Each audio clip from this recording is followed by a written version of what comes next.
Hi guys, in this video we're going to look at how we import data from an external source into Access.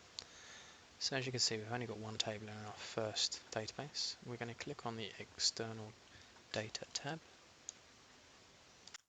and from here we're going to click on New Data Source.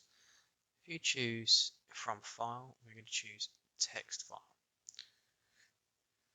Once we click on this, we'll go through a wizard which will allow us to navigate to where our file is stored. So I'm just going to go through and find our data source, and then once we've found our data source, we'll select the text file that we want to use.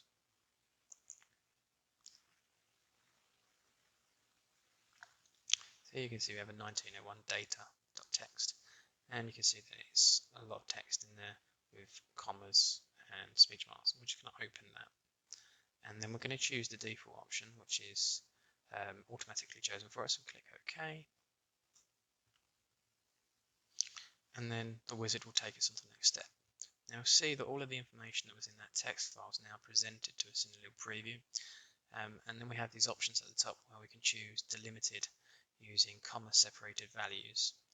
Now Access is great. What it will do is it will look for those values and it will put them in an order of the commas. So we can now see that we have some columns of data. Now if we look at this and compare this against the actual text file, we can see the text file's got lots of data in there, and it's quite nicely ordered it up for us using the comma separated value element.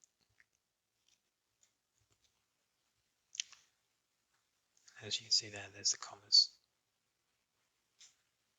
We can choose other ways to delimit the text, but we are just going to stick with the comma separated values at this point. And then there's also an option here that says the field name or the first row contains the headings or the field names. So if we click on that, you'll notice now we have headers above our columns which relate to what is underneath them. So once that's selected, if we then move down to next, and then we get an option to change any field elements. We're just going to keep this as they are, and we're going to move forward and click next. The next step for us will be that Access would like to put in a primary key. In this instance, we're going to choose no primary key and then click next. And finally, we're going to name our table that will be created using the appropriate naming convention. So we'll go to the beginning, we'll put TBL underscore and then whatever we want to put afterwards, and click finish.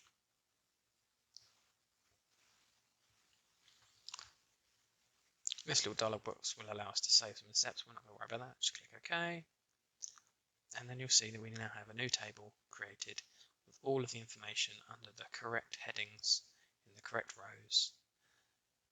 And it's got lots and lots of data in there for us. We can go to look at the design view of the actual form of the table that's been created.